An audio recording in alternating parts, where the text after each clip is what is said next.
මම ආචාර්ය අජන්ත පෙරේරා පරිසර විද්‍යාඥ.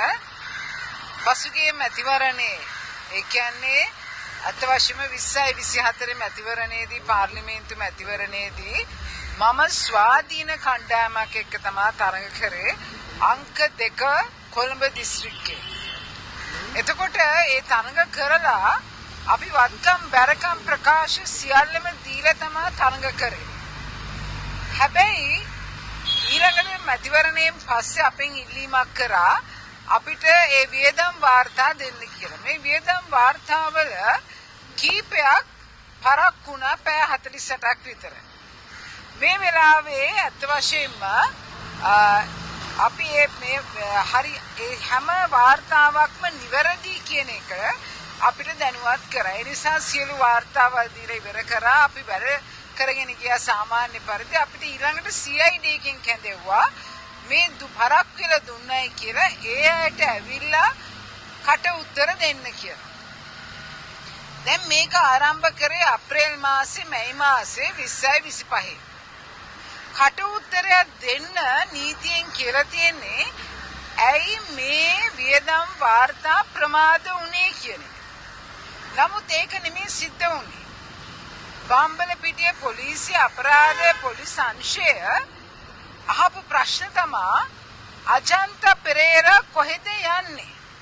අජන්ත පෙරේරාගේ ගෙදර තියෙන්නේ කොහෙද? අජන්ත පෙරේරාට දරුවෝ කී දෙනෙක් ඉන්නවද? අජන්ත පෙරේරාගේ ගෙදරට ගිහිල්ලා තියෙනවද? අජන්ත පෙරේරා ඕගලන්ට සල්ලි දුන්නද ඡන්දෙ ඉල්ලන්න කියලා? ඊළඟට අහලා තියෙන දේවල් තමයි කාගෙන්ද යාට සල්ලි ලැබෙන්නේ? දැන් මේ වගේ ප්‍රශ්න තමයි මිනිස්සුන් අහලා තියෙන්නේ. ඊට අමතරව එක පොලිස් නිලධාරියෙක් කියලා තියෙනවා අජන්ත පෙරේරාගේ ඇඳුම් ගලවන්න ඕනේ කියලා. මට මේක අහපු ගමන්ම මම OIC මහත්මයා එතන හිටියා පොලිසියේ අපරාධ පරීක්ෂණ දෙපාර්තමේන්තුවේ. මම එයාට ගිහිල්ලා කම්ප්ලේන් කරා මගේ ඇඳුම් ගලවන්න හදනවා මේ පොලිස් නිලධාරීන් කියලා. එතකොට එයා කිව්වා එයා ඒ පොලිස් නිලධාරියා ගෙන්නලා ඇහුවා ඔයා ඇත්තටම කිව්වද එයාගේ ඇඳුම් ගලවන්න ඕනි කියලා? එතකොට ඒ පොලිස් නිලධාරියා කිව්වා ඔව් සර් මම කිව්වා කියලා. දැන් මොකද්ද මේ විකාරේ? මේ වියදම් වාර්තා දෙකක් තුනක් දෙන්න පැය 48ක් ගියා කියලා මේ තරම් නරක විදිහට මට සලකන්නේ කුමන හේතුවක් නිසාද? එතකොට මම අහගෙන හිටියා ළඟදී හර්ෂණ නානායක්කාර මහත්මයා කියනවා එයා අධිකරණ ඇමති විදිහට මම එදා 20යි 24 වත්කම් බැරකම් වාර්තාවල් දුන්න ඡන්දේ ඉල්ලන්න ඉස්සෙල්ලා ඉදිරිපත් කරන්නට මම දුන්නා වත්කම් බැරකම් වාර්තාවල් සියලු දේවල්. ඒ වත්කම් බැරකම් වාර්තාවල් බලලා විතරයි අපිට ඡන්ද ඉල්ලන්න දුන්නේ. හැබැයි හර්ෂණ නානායක්කාර මහත්මයා කියන අවුරුද්දකට පස්සේ ඒ කියන්නේ 20යි 25 කියනවා මේ නොවැම්බර් මාසේ නැත්නම් මේ ඔක්තෝබර් මාසේ කියනවා මගේ අතින් වැරදීමක් වුණා වත්කම් බැරකම් වාර්තා මගේ අතින් දෙන්න බැරි වුණා. මම මේ ඊයේ පෙරේදාම නිවැරදි කරලා දුන්නේ. වැදගත්ම දේ තමා කෙනෙක් එයාගේ අත්සන කොමසාරි දියුරුම් කොමසාරි සහතික කරන මේක නීතිඥවරයෙක්ට අහක දාන්න පුළුවන් කාර්යයක් නෙමෙයි. මම විශේෂයෙන්ම කියවන්න කැමති නීතිය එක කියනවා no person is entitled to be a member of the parliament without submitting an asset declaration as it is a legal requirement under the 2023 Anti-Corruption Act. Penalties for non-compliance. Again, කියන්නේ වත්කම් බැරකම් වාර්තාව දෙන්න නැතුව පාර්ලිමේන්තු මන්ත්‍රීවරයෙක් වශයෙන් කටයුතු කරන්න බෑ කියලා. මේක නොකරොත් එහෙම දඬුවම් ලබන්න ඕනේ වැරද්දක් කියලා. හර්ෂණ නානායක්කාර අධිකරණ ඇමති පොලිස් ඇමති මම මේ රටේ හිටපු හැම ජනාධිපතිවරයෙක්ම නීතියට යටයි. නීතිය අපිට ක්‍රියාත්මක කරන්නේ අපේ කොන්ස්ටිටියුෂන් එකට අනුව 12 එක වගන්තියට අනුව අපි සියලු දෙනාම නීතිය ඉදිරියේ එක හා සමානයි. කාටවත් වෙනස්කම් කරන්න බෑ. එහෙනම් හර්ෂණ නානායක්කාර මැතිතුමා මේ වෙලාවේ අධිකරණ ඇමති නෙමෙයි. මොකද ඒකට හේතුව එයා උල්ලංඝනය කරා අධිකරණ ඇමති වීමට පාර්ලිමේන්තු මන්ත්‍රීවරයෙක් වීමට අවශ්‍ය පළවෙනි සුදුසුකම් ඔහු උල්ලංඝනය කළාමාරයි. එතකොට මාව ගෙනල්ලා මගේ ඇඳුම් ගලවන්න හදනවා පොලිසිය. හැබැයි එයා ඉතා ප්‍රසිද්ධියේ මේ දේවල් කියලා යන්න යනවා. ඊළඟට මම කැමති පොලිස් ඇමතිතුමා ගැනම කියන්න. පොලිස් ඇමතිතුමා කියනවා මම දන්නේ නැහැ මේක ඇත්ත කතාවක්ද කියලා. ඔහුගේ නම වෙනස් කියලා කියනවා. ඔහුගේ උපැන්න සහතිකයේ තියෙන නමත් ඒ වගේම ඔහු පාවිච්චි කරන නමත් ඡන්දයට ඔහු ඉල්ලපු නමත් ඒ වගේම ඔහු පොලිස් ඇමති වීමේදී දියුරුම් ප්‍රකාශය දුන්න නමත් වෙනස් කියලා කියනවා. මම බැලුවා ඒ පාර්ලිමේන්තුවේ යා ගැන දාලා තියෙන විස්තර ටික. කිසිම දෙයක් නැහැ. ඉගෙන ගත්ත ඉස්කෝලේ නැහැ. වයස කීයද කියලා දන්නේ නැහැ. කිසිම දෙයක් සම්බන්ධකින් දාලා නැහැ. එතකොට මේ රජය ආවේ සිස්ටම් චේන්ජ් කරන්න කියලා නේද? මේ අපේ කරපිටින් ආපු මේ පාර්ලිමේන්තුවක්නේ. ඒතර ඇයි මේ වගේ වැරදි කරන්නේ? වැරදි කරනවා නම් අනිත් මිනිහට දඬුවම් දෙන්න ඉස්සෙල්ලා දෙවතාවක් හිතන්න ඕනේ. මම විශේෂයෙන් කියන්න ඕනේ මම වියදම් කරේ පාර්ලිමේන්තුවට මගේ සල්ලි. මම එක සතයක්වත් කාගෙන්වත් අරගත්තේ නැහැ පාර්ලිමේන්තු මැතිවරණේ.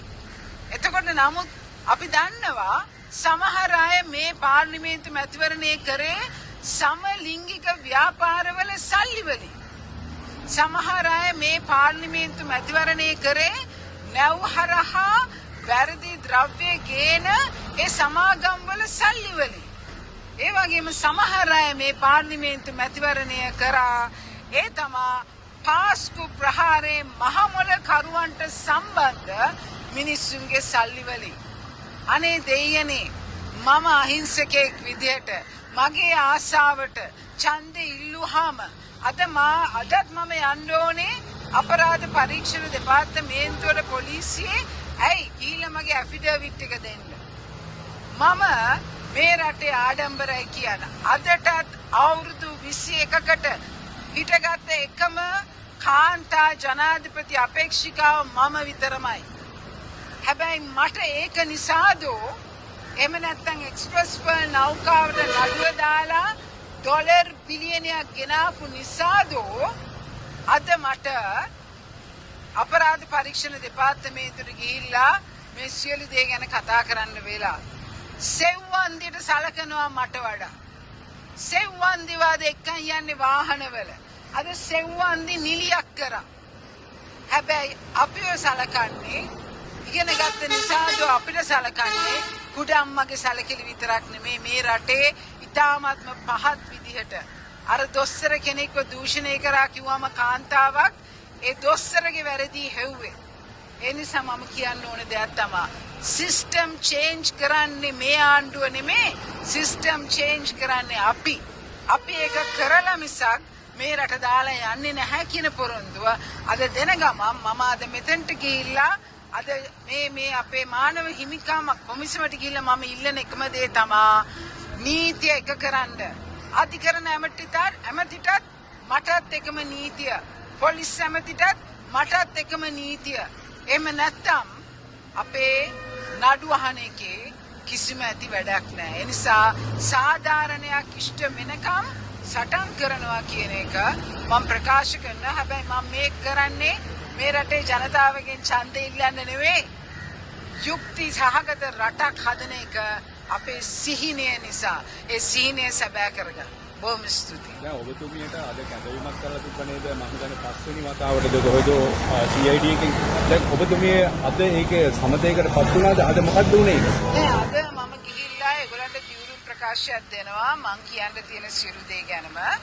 මොකද ඒකට හේතුව හදිස්සියවත් මම ගිහිල්ලා කතා කරන වෙලාවෙත් ඒගොල්ලෝ අහන ප්‍රශ්නවලදී ඒගොල්ලෝ හුඟක් වෙලාවට උත්සාහ කරන දේ තමයි ඡන්දේ එකට ඉල්ලපු මිනිස්සුන්ව තරහ කරනවා.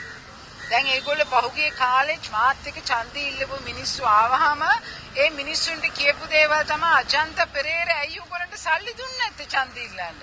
මේ ලංකාවේ හැම මිනිහම ඡන්දේ දෙනවනේ නායකයෝ මේ තමන්ගේ මිනිස්සුන්ට ඡන්දේ ඉල්ලන්න කියලා. මේ වගේ දේවල් කියලා මිනිස්සුන්ට මං ගැන කෝපයක් ඇති කරනවා. ඉතින් ඒ නිසා මම හිතුවා දියුරුම් ප්‍රකාශයකින් මේ සියලු කාරණා ටික දෙන්නම් කියලා. එකම දේවල් ටිකක් නේ පැතිවරණයට වියදම් කරපු සල්ලි ගැන නෙමෙයිනේ ඔබතුමාගේ පෞද්ගලික දේවල්. ඉතින් මේක මොකක් හරි ඔබතුමිය මේ යම් කිසි ස්ථානයකට කොටු කරගන්න කරන වෑයමක් කියලා ඔබතුමිය හිතන්නේ? මම දකින්න එක තමයි අද ලංකාවේ මිනිස්සු දිහා බැලුවාම ටික දෙනයි කතා කරන්නේ. අලි මැරණ එකට කතා කරන්නේ අපි. ඒ වගේම අලිමස් කනවා අලිමස් වලින් ටැබ්ලට් හදනවා කියන එක කියන්නේත් අපි. ඒ වගේම එක්ස්ප්‍රස් පර් නෞකාවේ ඩොලර් මිලියන 250ක් හංගගෙන ඉන්නවා කියන එක ලොයිඩ්ස් බැංකුවේ කියන්නේත් මම. ඊළඟට හැම වඳුරෙක්ම විකුණනවා ඩොලර් 50000කට ලාල්කාන්ත මහත්මයාගේ ප්‍රකාශයත් එක්ක කිව්වෙත් මම. ඒතකොට ඔවුන් දන්නවා මගේ ඔළුවට වෙන ප්‍රශ්නයක් දාලා මාව කොටු කරගත්තොත් මේ ප්‍රශ්නේ ගැන කතා කරන එක නවතී කියන. ඒ වගේම සමලිංගිකත්වයේ ගේන්න දෙන්නෙම නෑ කියන එක. මොකද මේ රජය යැපෙන්නේ සමලිංගිකත්වයේ කියන එකේ සල්ලි වලින්. අපි ඒක ගේන්න දෙන්නේ නෑ. මොකද ඒකට හේතුව මේ පුංචි දරුවා අහිංසක දරුවන්ට ඉස්කෝලේ සමලිංගිකත්වය උගන්වලා මොකද්ද මේ රට්ට කරන්න යන්නේ? අපිට ඕනේ නෑ ඉන්දියාවේ වගේ පිරිමි පාර දිගේම ගෑනු වගේ ඇඳගෙන නටනට යනවා බලන්න. ඒකට නෙමෙයි ශ්‍රී ලංකාව තියෙන්නේ. ශ්‍රී ලංකාව කියන්නේ ශ්‍රේෂ්ඨ රටක්. ඒ නිසා ඒකටත් අපි ඉඳ තියන්නේ නැති නිසා තමයි අද මට පහර ගහලා කටවහන්න හදන්නේ. දැන් ඔබතුමිය තවත් බරපතල ප්‍රකාශ තුනක් කරනවා. මේ රජය ආවේ සමලිංගික අයගේ සල්ලි අරගෙන ව්‍යාපාරවලින් අනිත් එක අධිකරණ අමාත්‍යවරයාට චෝදනා කරනවා. ඒතර මේ පොලිස් ඇමතිතුමා හැටියට එතුමාගේ නමක් ගමක්වත් හරියට නැහැයි කියලා පොලිස්පතිවරයාව විවේචනය කරනවා. මේ බරපතල ප්‍රකාශත් එක්ක ඔබතුමියට ඉස්සරහදී තවත් කරදර වෙන්නේ නෑ. එහෙම වෙන්න අවශ්‍ය නෑනේ. මොකද මම අහන්නේ බොහොම සරල ප්‍රශ්න කීපයක්. පළවෙනි ප්‍රශ්නේ තමයි මම අහන්නේ හර්ෂණ නානායක්කාර මැතිතුමා කියනවා නම් එයා මිනිහෙක් නිසා එයාගේ අතින් අතපසු වීමක් වුණා කියලා අවුරුද්දක එහෙනම් දවස් දෙකක මගේ වෙච්ච අතපසු වීමට ඔබට පුළුවන් ද මාව අපරාධ දෙපාර්තමේන්තුවට කැඳවන්න. ඒ වගේම විජේපාල මහත්මයා මේ රටේ නීතිය පිළිබඳ පොලිස් ඇමති වෙලා එයාගේ උපැන්න සහතිකයේ තියෙන නමයි එයා දියුරුම් දුන්න නමයි අතරේ පරස්පරයක් තියෙනවා කියලා සමාජය කියද්දිවත් එයා කට ඇරලා උත්තරයක් දෙන්නේ නැත්නම් එතන ලොකු ගැටලුවක් වෙනවා. අපි මේ හදන්නේ යුක්ති සහගත රටක් හදන්න. මේ යුක්ති සහගත රට අපි කොහොමද හදන්නේ?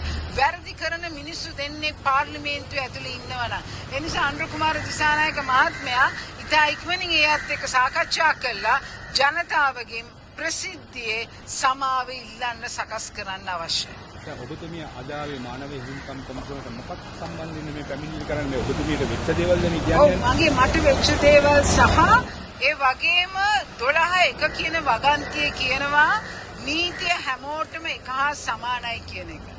මේක මානව හිමිකම් කොමිසම ක්‍රියාත්මක කරන්න අවශ්‍යයි. මොකද මේ රටේ තියෙන ලොකු ප්‍රශ්නයක්.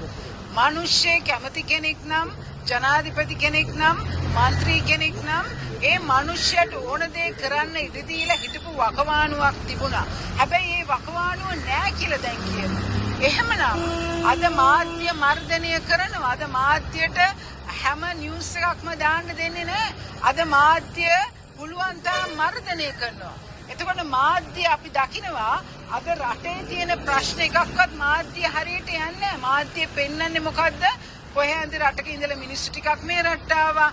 දියුණුවක් ගැන කතා කරන්නේ මර්ධනයක් සිදුවෙන මේ යම්කිසි ප්‍රශ්නයක් තියෙන ගැන කතා කරන එක පෙන්වන්නේ නැහැ. මේක තමයි අද තියෙන්නේ. අද අපේ රටේ මාධ්‍ය මොනවද පෙන්වන්නේ? පෙන්වන්න දෙන්නේ නැහැ. පහුගිය රජයවල් මර්ධනය කරනවා කිව්වට මේ මිනිස්සු බෙල්ලෙන් අල්ලලා ඉර කරේ නැහැ. හැබැයි අද මේ සමාජවාදී පක්ෂයක් මාධ්‍යට නිදහස දෙන්නේ නැහැ වචනකින් කවවත් කතා නොකර. ඉතින් ඒ නිසා මම කියනවා මේ වෙනස ගෙනාවේ නැත්තම් අපේ රටේ ඉදිරි අනාගතේ බොහොම අඳුරුයි. අපි ඒක ඉඩ දෙන්න බෑ අපිට. මොකද අපි සටන් කරපු මිනිස්සු. ඔබතුමී කොහොම කිව්වත් දැන් අපි ඊයේ දැක්ක මේ ආණ්ඩුව දවසින් දවස ජනප්‍රිය වෙනවනේ. දැන් ඊයේ මත්ද්‍රව්‍ය නිවාරණයට අලුත් වැඩපිළිවෙලක් ගෙනාවා. ලොකු දේවල් දැන් දවසේ වෙඩිල්ලක් ගිහිල්ලා අද නම් එක වෙඩිල්ලක් තියෙනවා. නමුත් ඒකත් අඩු වෙලා තියෙනවා. ඒ රටේ ගොඩක් දේවල් කරනවනේ. මෙහෙම දෙයක් තියෙන්නේ මත්ද්‍රව්‍ය නිවාරණය කරන එකට අපි අනුර කුමාර දිසානායක මහත්මයාට අනිවාර්යයෙන්ම සම්පූර්ණ සහාය දෙනවා. ඒක හොඳ ක්‍රියාවක් නිසා. හැබැයි යුක්ති සහගත රටක් අපිට ඕනේ. පාර්ලිමේන්තුවේ ඇතුලේ ඉන්නවනම් වත්කම් බැරකම් සතේකටවත් ගණන් ගන්න නැති අධිකරණ ඇමති කෙනෙක් පාර්ලිමේන්තුවේ ඇතුලේ ඉන්නවනම් ඇමති කෙනෙක් එයා තමන්ගේ සත්‍ය කවුද තමන් කියලා එක පෙන්වන්නේ නැත්නම් උපැන්න සහතිකේවත් එයාට බැයි නම් පාර්ලිමේන්තුවේ ඒ වෙබ් අඩවියට දාන්න. එතකොට මොකද්ද මේ රට යන කල?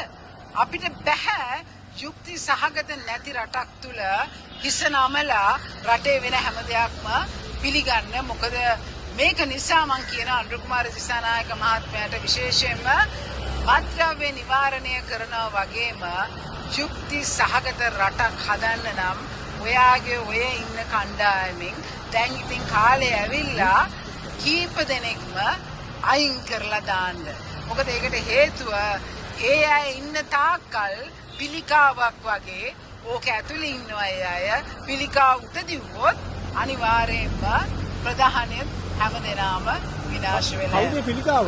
දැන් කොහොමද පිළිකාව ඉතින් මම දැන් කිව්වේ දැන් මං කිව්වේ හර්ෂන් නානායක්කාර මහත්මයා වත්කම් පෙරකම් සතේකට ගණන් ගන්න නෑනේ. ඒතර පොලිස් ඇමතිතුමාට කියනවා එයාගේ උපැන්න සහතිකේ නම වෙනස්, දියුරුම් දුන්න නම වෙනස් කියලා මිනිස්සු කියද්දි සතේකට ගණන් ගන්න නෑනේ. මේ දෙන්නව තමයි යුක්තිය ඉටු කරන්න ඉන්න දෙන්න. ඒකයි මම ඒ දෙන්න ගැන කතා